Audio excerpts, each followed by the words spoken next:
The Seacoast Indigenous Guardians Network isn't anything new. We're looking to help tribes around the region in Southeast build out and prioritize what they want to look at differently and in an aspect that we feel like is being left out. We want to take a holistic planning look at all the resources in the area and figure out ways that we can help create some sort of planning around resource management, around enforcement, around sustainability, and take a look at all these resources that we have all around us.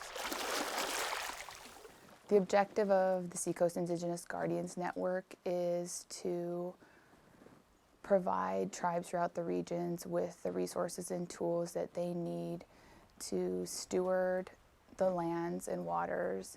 And another goal is to work with tribes to help them restore the balance of their ancestral homelands.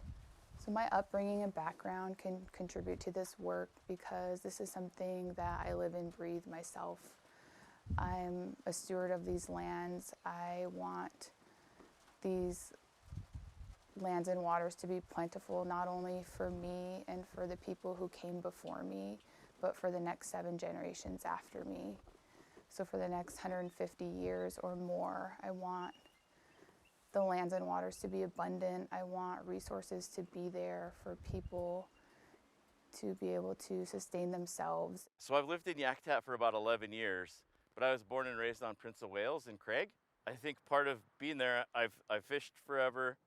I've gathered, I've put up salmon, I've hunted, all these things that we did growing up that we took for granted.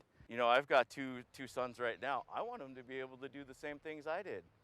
I want them to take the truck at lunchtime and go get a deer. I want them to go cast a rod for salmon in the morning before school, I want them to do all of those things. There's more people that are after these resources now. So we have to look at it differently as well. And we have to take a stand that we're not the ones that, we're going to shut this salmon fishery down and boo-hoo, someone's not going to get salmon. That could devastate a family. That could shut down a community. When you think about it, the places that we've been since time immemorial. That's why we can't have them managing it, because they don't bring the people into the equation a lot. We talk about co-stewardship and co-management all the time right now. It's the hot words when we're talking with agencies, and I think we're dropping the co, and we're going to be the managers. We're already the stewards of the land. We're going to be the managers of the land is the long haul goal. What's really important is that in our communities and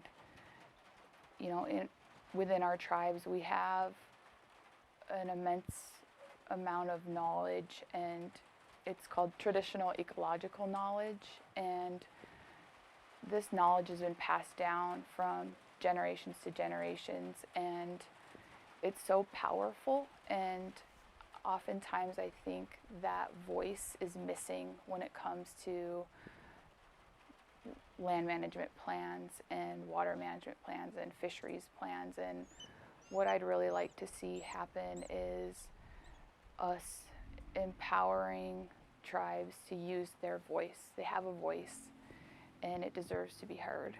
And I hope that I can help make sure that it's heard. This knowledge is so powerful, and we've been taking care of these lands for over 10,000 years.